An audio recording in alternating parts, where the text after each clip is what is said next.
अगर तुम्हें अमर होने का वरदान मिल जाए तो क्या तुम उसे खुद रखोगे या जिसे सबसे ज्यादा प्यार करते हो उसे दे दोगे? एक राजा ने भी यही किया था, लेकिन वही फैसला उसकी जिंदगी का सबसे बड़ा झटका बन गया। विश्वास टूटा, मोह टूटा, और एक गुरु ने उसी पल एक सम्राट को योगी बनाने का निर्णय ले लिया। नमस्कार दोस्तों, स्वागत है आपका, जहां हम सुनाते हैं इतिहास और अध्यात्म की वो कथाएं जो सिर्फ सुनी नहीं जाती, महसूस की जाती हैं। आज की कथा है राजा भर्तृहरि से सिद्ध भर्तृहरिनाथ बनने की और महायोगी गुरु गोरखनाथ की दिव्य लीला की। उज्जैन का राज दरबार भव्य था। सिंहासन पर बैठे थे राजा भर्तृहरि, शक्तिशाली, न्यायप्रिय और प्रजा के प्रिय शासक। लेकिन उनके जीवन का सबसे बड़ा मोह उनकी रानी थी। वे उससे अत्यंत प्रेम करते थे। उसी समय महायोगी गुरु गोरखनाथ अपने नवनाथों की खोज में थे। वे ऐसे शिष्य चाहते थे जो सत्य का मार्ग पकड़ सके। जब वे दरबार पहुंचे, उन्होंने राजा को देखा और समझ गए यह व्यक्ति साधक बन सकता है, पर अभी मोह में बंधा है। गुरु ने राजा को एक दिव्य फल दिया। उन्होंने कहा, राजन, यह अमृतत्व का फल है। जो इसे खाएगा वह वृद्ध नहीं होगा। राजा ने बिना सोचे वह फल अपनी रानी को दे दिया। मेरे जीवन से भी अधिक प्रिय यही इसके योग्य है। लेकिन यहीं से गुरु की लीला शुरू हुई। रानी ने वह फल अपने गुप्त प्रिय को दे दिया। उसने आगे किसी और को, और घटनाओं का चक्र घूमता गया।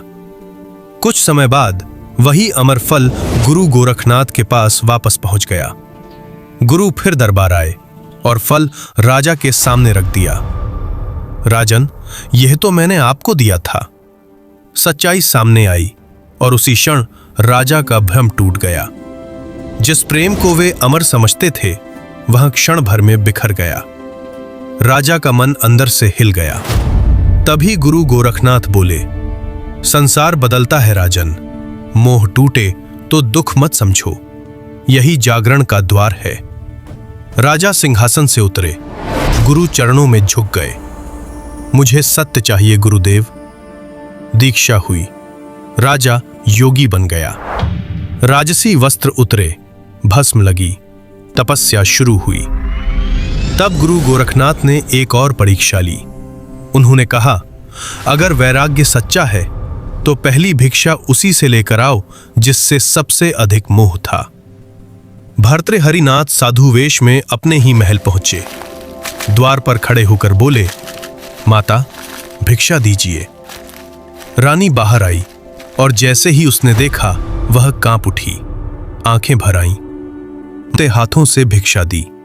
उस दिन भिक्षा अन्न की नहीं, मोह के अंतिम धागे की थी। दूर खड़े गुरु गोरखनाथ प्रसन्न थे। शिष्य परीक्षा में सफल हुआ था। कठिन साधना के बाद भर्तृहरि महान सिद्ध बने। नाथ परंपरा में उनकी गिनती नवनाथों में होती है। उन्हें गुरु गोरखनाथ का अत्यंत प्रिय शिष्य माना जाता है। कहा जाता है गुरु गोरखनाथ ने प्रसन्न होकर उन्हें अपने स्वर्ण कुंडल भी प्रदान किए, जो सिद्धि का प्रतीक है। आज भी उनकी पावन समाधि राजस्थान के अलवर में है, जहां लाखों भक्त दर्शन करने आते हैं। कहते हैं, सच्चे मन से पुकारो तो भर्तृहरिनाथ आज भी सुनते हैं। अगर आपको ऐसी ही रहस्यमयी और शक्तिशाली कथाएं पसंद हैं, तो इस कथा को साझा करें और कमेंट में लिखें, जय गुरु गोरखनाथ, जय भर्तृहरिनाथ।